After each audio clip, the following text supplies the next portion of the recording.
Stop. Ah. 9.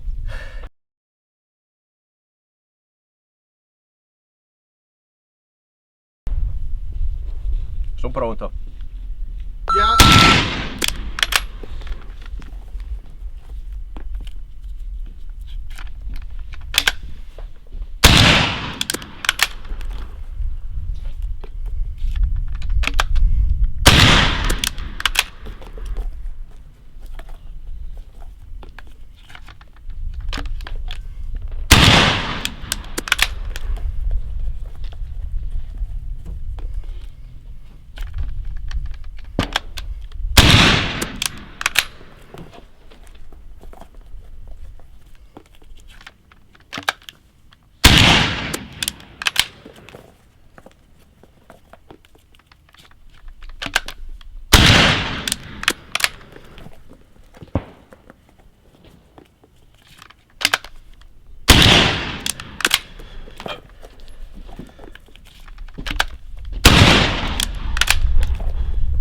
Stop. 9. Sempre 9. Vabbè.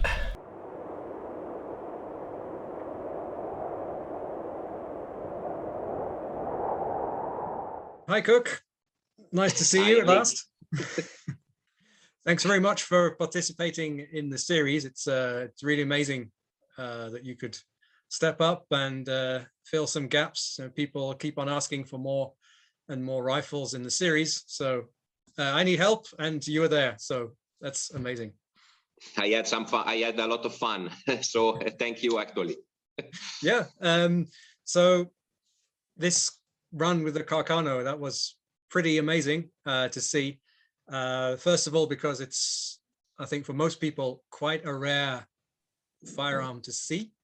You've done quite an extensive series on the history and the reloading for it in Italian, but people, there is some very good subtitling in those videos. So go to SBAM Shooting and look at those if you want to see more on that, because it's a pretty unusual beast.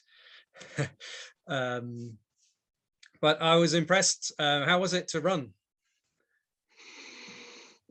Well, I think that for a firearm like the Carcano, that as many people already knows, was a sort of conversion, cheap conversion. I think that it did a good job, indeed.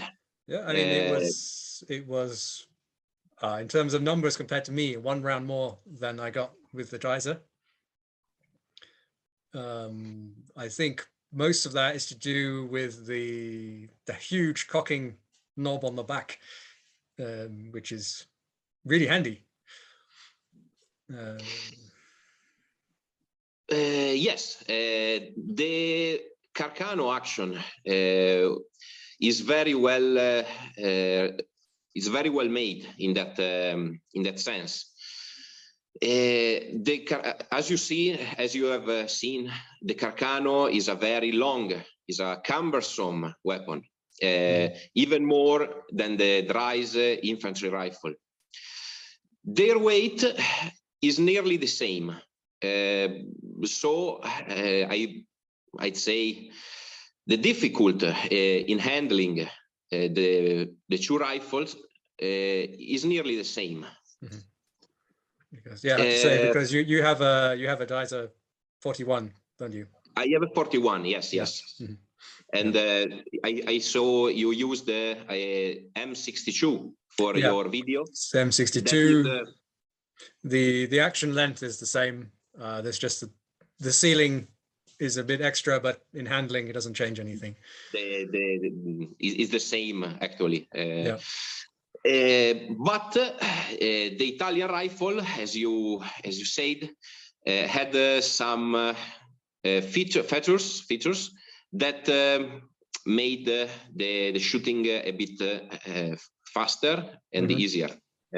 As you said, the cocking piece, very large, very easy to draw back, actually even easier than the chassepot. Yeah, I was going to say, that when the chassepot starts to get sticky, it could really do with that nice big hand knob you can just yank back, rather than this little thumb hook which you can't really put good pressure on.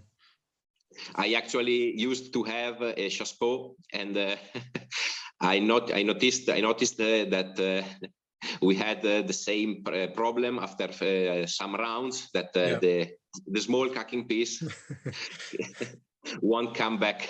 yeah, exactly. Then the dries had also, in my opinion, a more difficult way to feed the cartridges in the action. The Carcano, in that sense, is more similar to the chassepot, having a flush bed in the action, so you can simply shove the cartridge inside, push, and then close the action. Can you are ready to go. Can you just put a cartridge in the receiver and close the bolt, or do you have to feed it in? I can do both ways, but simply pushing the bolt forward, you have to push a lot, and the cartridges, I always fear that the cartridges can break, and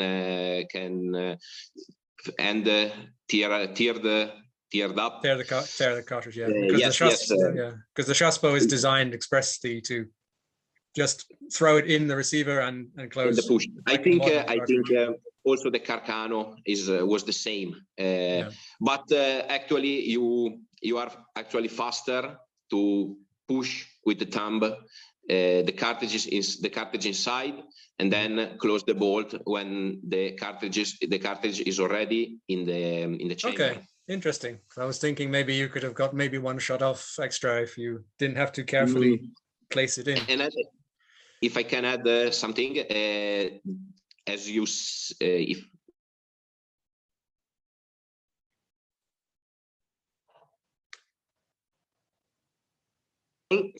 we showed the difference between the two type of loading, the quick fire and the aimed fire. The aimed fire, where we extract the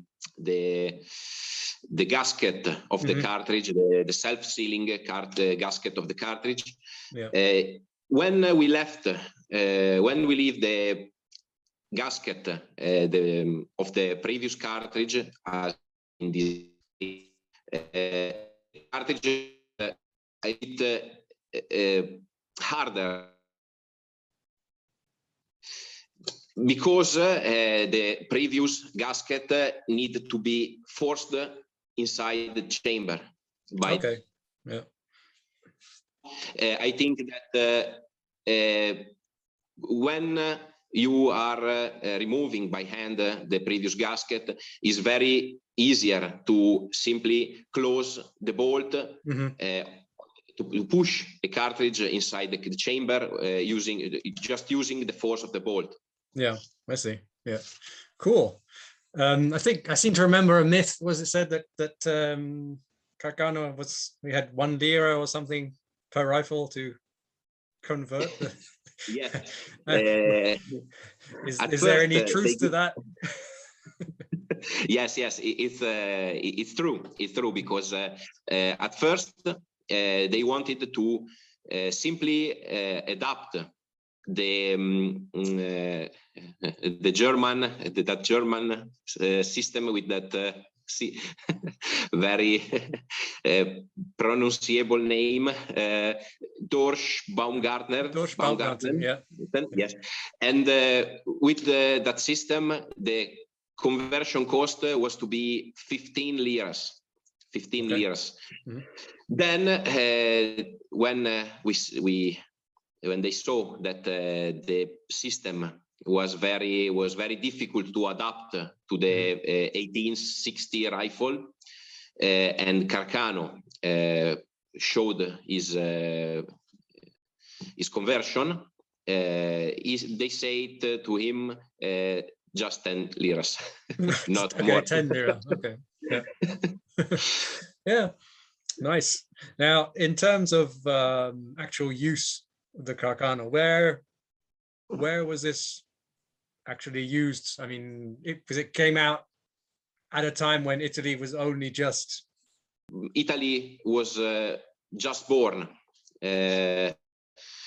We still had the troubles with the banditry in the southern Italy. The southern Italy, there were still problems with banditry, armed. It was a sort of armed insurrection against the unity, because in the south, still a lot of people was against the unification from the north.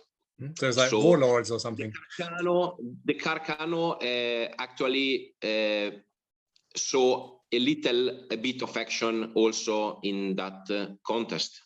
Okay. But mainly the Carcano was used to fight in Rome when Italy annexed Rome in 1870. Yes, the taking of Porta Pia. Yeah, okay. And if I remember correctly, they were up against some rolling blocks. Yes. Which, and I think they had another time. Yeah. Cool. Well, I think I hope the people have enjoyed particularly the footage. Whether they stayed for us waffling on about nerdy stuff, I hope you did. And so the next one in the series, which you have agreed to do, will be the Mauser 71. So I very much look forward to seeing how well you do with that one. And I shall leave you to say goodbye on your end. And from my side, I hope to see you all on the next Mad Minute series. Okay, thank you again, Chap. Let's see again for the 71. I hope to beat Rob. And that's a challenge. His great performance with the Martini. And so thank you again to everyone who is watching. Excuse me for my lack of skill in the English language. It's I'm absolutely very sorry. fine. It's really good. Okay, you are too kind. And then thank you again, and see you later for the next proof with the Mauser 71. All right. Bye. Bye.